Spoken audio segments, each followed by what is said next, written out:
11 دولت درد کو دنیا سے چھپا کر رکھنا۔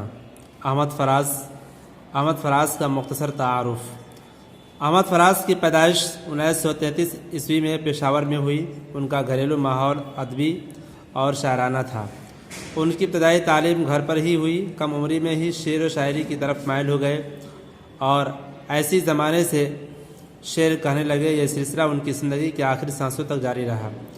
ان کی ادبی و شعری خدمات قابل فراموش ہے، جس کا اعتراف کرتے ہوئے کراچی یونیورسٹی نے انہیں ڈاکٹر آف لٹریچر کی اعزازی سند سے نوازا۔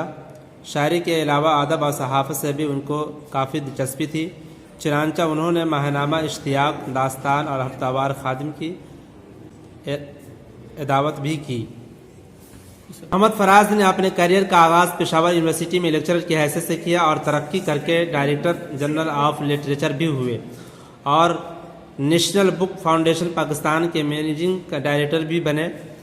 احمد فراز پاکستان کے بے حد مقبول شاعر سمجھے جاتے ہیں۔ ان کی شہرت پاکستانی سے باہر عالمی سطح پر ہے، چنانچہ دوسرے ملکوں کے مشاعروں میں بھی بلائے جاتے ہیں۔ حال ہی میں گزشتہ سال اپنی موت سے چند ماہ قبل 2009 میں احمد فراز دربھنگہ بہار کے مشاعرے میں تشریف لائے تھے، اس لیے انہیں ایک عالمی شہرت یافتہ شاعر کہا جا سکتا ہے۔ ان کی شہرت میں غزل گائیوں نے بھی چار چاند لگایا، جس سے ان کی کافی حوصلہ افزائی ہوئی۔ چنانچہ ان کی شاعری کا سفر سے مسلسل جاری رہا اور ان کے 12 مجموعہ شائع ہوئے جو حسب ذیل ہیں: تنہا تنہا، درد آشوب، نیامت، شب خون، میرے خواب، ریزہ ریزہ، خانہ خانہ، جانا جانا، بے آواز، گلی کوچوں میں، نابینا شہر میں آئینہ، سب آوازیں میری ہیں، پس انداز موسم، خواب گل پہ شاور ہے اور غزل بیانہ کروں وغیرہ ہے۔ واضح ہو کہ 1987 عیسوی میں یونیورسٹی العین نے احمد فراز کے کلام کو اثاثہ کے عنوان سے 4 جلدوں میں شائع کیا۔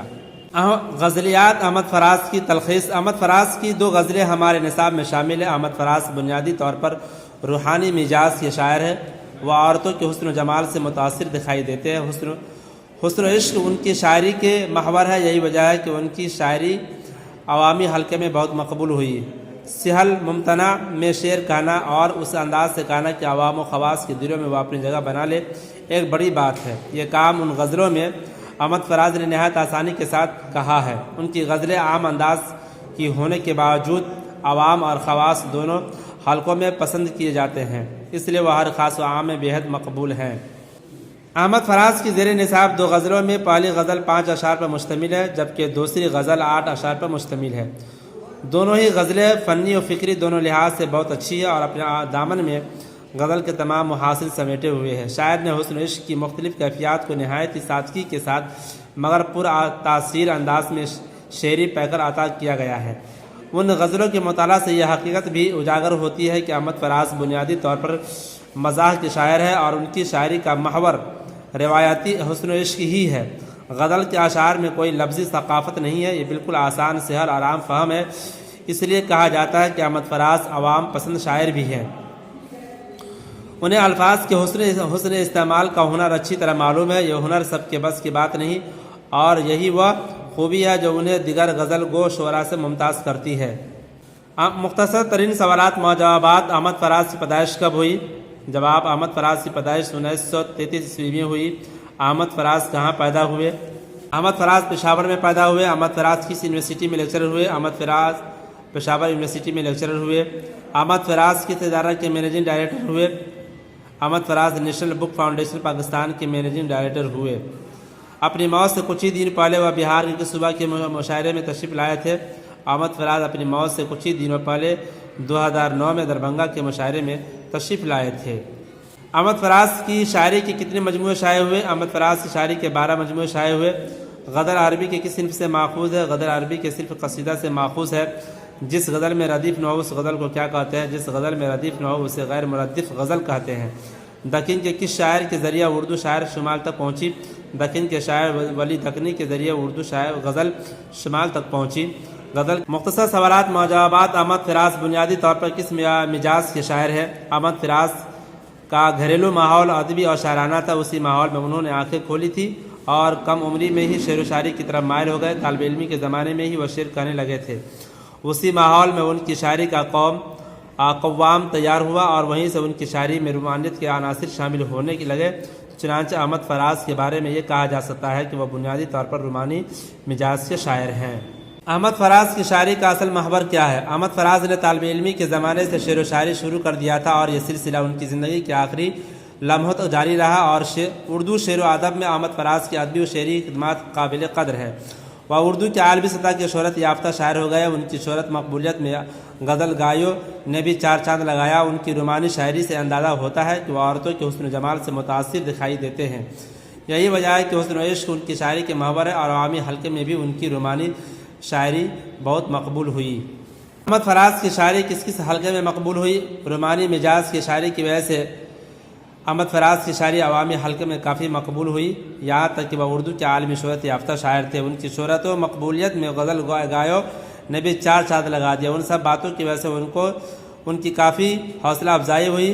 سہل ممتنع میں شعر کہنا اور اس انداز سے کہنا کہ عوام و خواص کے دلوں میں وہ اپنی جگہ بنا لے، یہ ایک بڑی بات ہے۔ یہ کام احمد فراز نے بڑی آسانی کے ساتھ کیا ہے۔ ان کی بہت سی غزلیں عام انداز کی ہونے کے باوجود عوام پسند ہے اور ساتھ ہی ساتھ خواص بھی پسند بھی، اس لیے ہر خاص و عام میں وہ بےحد مقبول ہیں۔ احمد فراز کی ادارت میں کون کون سے ماہنامے اور ہفتہ وار شائع ہوئے؟ احمد فراز ایک کہنہ مشق شاعر کے ساتھ ساتھ ایک پختہ کار ادیب بھی تھے، خصوصاً صحافت سے کافی دلچسپی رکھتے تھے۔ بہت سے رسائل و اخبارات کے ادارتی صفحات بھی لکھتے تھے، چنانچہ اداریہ نویسی میں بھی مہارت رکھتے تھے۔ اپنی شاعرانہ مصروفیات کے باوجود اخبارات اور رسائل میں بھی لکھتے رہتے تھے۔ ان کے متعدد اداریے ادبی و تاریخی اہمیت کے حامل ہیں۔ اتنا ہی نہیں، انہوں نے کئی اہم ادبی و تحقیقی رسالوں کی ادارت بھی کی، چنانچہ ان کی ادارت میں ماہنامہ اشتیاق، داستان اور ہفتہ وار خادم بھی ان کی ادارت میں شائع ہوئے۔ اردو غزل کی روایت میں آزاد غزل کا تجربہ کیسا رہا؟ دور حاضر میں مختلف ادبی اصناف میں کئی طرح کے تجربے کیے گئے۔ غزل جیسی نازک صنف شاعری میں بھی تجربے ہوئے ہیں اور آزاد غزلیں بھی لکھی گئی ہیں، لیکن جس طرح تمام تجربے کا کامیاب ہونا ضروری نہیں، اسی طرح ضروری نہیں تھا کہ آزاد غزل کا تجربہ بھی کامیاب ہوتا ہے، اس لیے اب آزاد غزل کا تجربہ بھی ناکام ہو چکا ہے۔ یہ تجربہ حیاتی تبدیلی کا تھا۔ کوشش کی گئی تھی کہ اس کی حیات یا شکل میں کسی قدر تبدیلی لائی جائے۔ اس تجربے کی ناکامی سے یہ ثابت ہو چکا ہے کہ اس کی حیات تبدیل نہیں کی جا سکتی۔ احمد فراز کی حالات زندگی پر روشنی ڈالی۔ احمد فراز کی پیدائش 1933 عیسوی میں پشاور میں ہوئی۔ ابتدائی تعلیم گھر پر ہوئی۔ ان کا گھریلو ماحول ادبی اور شاعرانہ تھا۔ اسی ماحول میں انہوں نے آنکھیں کھولی تھی اور کم عمری میں ہی شعر و شاعری کی طرف مائل ہو گئے۔ طالب علمی کے زمانے سے ہی وہ شعر کرنے لگے تھے اور یہ سلسلہ زندگی کے آخری دور تک جاری رہا۔ ان کی ادبی اور شعری خدمات قابل قدر ہے، جس کا اعتراف کرتے ہوئے کراچی یونیورسٹی نے انہیں ڈاکٹر آف لٹریچر کی اعزازی سند سے نوازا۔ انہوں نے چند رسالوں کی ادارت بھی کی، چنانچہ ماہنامہ اشتیاق، ماہنامہ داستان، ہفتہ وار خادم بھی ان کے ادارت میں شائع ہوئے۔